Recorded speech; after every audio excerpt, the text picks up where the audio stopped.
कुएं में बहुत से मेढक रहते थे। उनके राजा का नाम था गंगदत्त। गिदत्त बहुत झगड़ालू स्वभाव का था।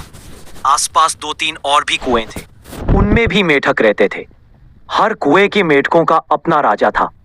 हर राजा से किसी ना किसी बात पर गंगदत्त का झगड़ा चलता ही रहता था।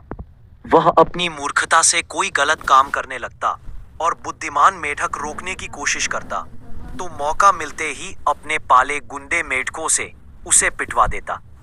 कुएं के मेढकों में भीतर ही भीतर गंगदत्त के प्रति रोष बढ़ता जा रहा था। घर में भी झगड़ों से चैन न था।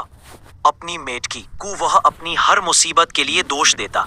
एक दिन गंगदत्त पड़ोसी मेढक राजा से खूब झगड़ा, खूब तू मैं हुई।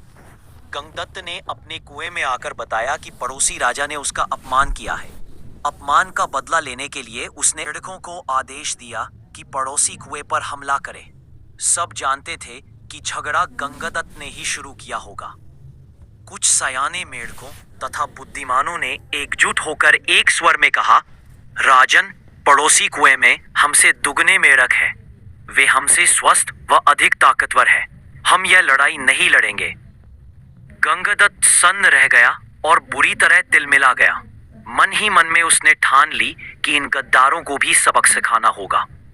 गंगदत्त ने अपने बेटों को बुलाकर भड़काया, बेटा, पड़ोसी राजा ने तुम्हारे पिताश्री का घोर अपमान किया है। जाओ, पड़ोसी राजा के बेटों की ऐसी पिटाई करो कि वे पानी मांगने लग जाएं। गंगदत्त के बेटे एक दूसरे का मुंह देखने लगे। आखिर बड़े बेटे ने कहा, पिताश्री, आपने कभी हमें टर्राने की इजाजत नहीं दी।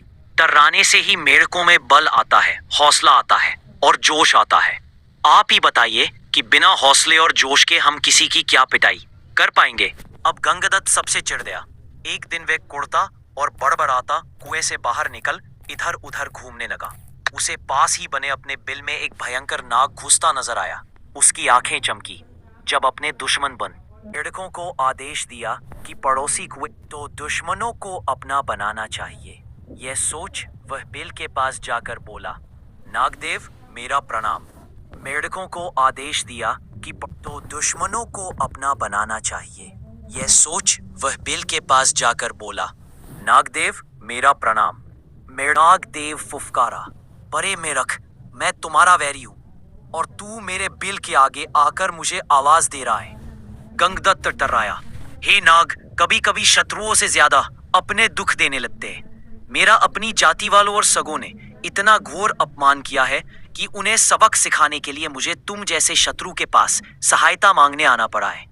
तुम मेरी दोस्ती स्वीकार करो और मजे करो। नाग ने बिल से अपना सिर बाहर निकाला और बोला, मजे? कैसे मजे?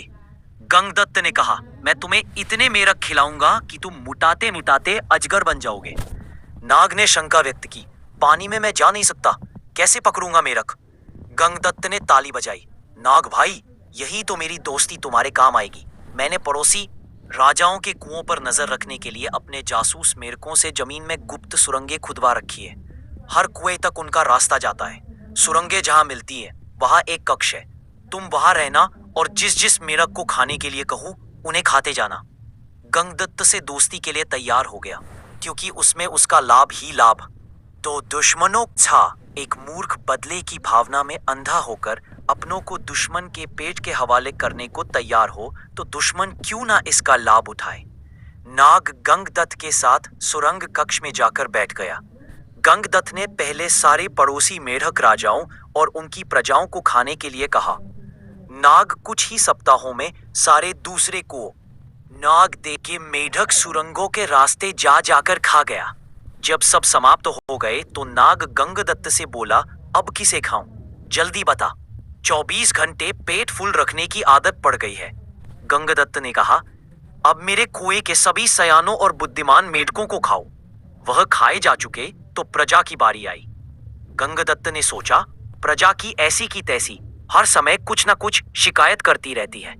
उनको भी खाने के बाद नाग ने खाना मांगा तो गंगदत्त बोला, नागमित्र, अब केवल मेरा कुनबा और मेरे मित्र बचे हैं।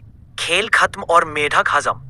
नाग ने फन फैलाया और फुफकारने लगा, मेढक, मैं अब कहीं नहीं जानेगा। तू खाने का इंतजाम कर वरना हिस। गंगदत्त की बोलती बंद हो गई। उसने नाग को अपने मित्र खिलाए। फिर उसके बेटे नाग के पेट में गए। गंगदत्त ने सोचा कि मैं और मेढकी जिंदा रहे तो बेटे और पैदा कर लेंगे। बेटे खाने के बाद नाग फुफकारा, और खाना कहाँ है? गंगदत्त ने डरकर मेढकी की ओर इशारा किया। गंगदत्त ने स्वयं के मन को समझाया, चलो बूढ़ी मेढकी से छुटकारा मिला, नई जवान मेढकी से विवाह कर नया संसार रचाऊंगा। मेढकी को खाने के बाद नाग ने मुंह फाड़ा, खाना। गंगदत्त ने हाथ जोड़े, अब तो केवल मैं बचा हूं, तुम्हारा दोस्त गंगदत्त, अब लौट जाओ। नाग बोला, तू ही कौन सा मेरा मामा लगता है, और उसे हड़प गया। सीख, अपनों से बदला लेने के लिए जो शत्रु के हाथों की कठपुतली बना वह नष्ट हो गया।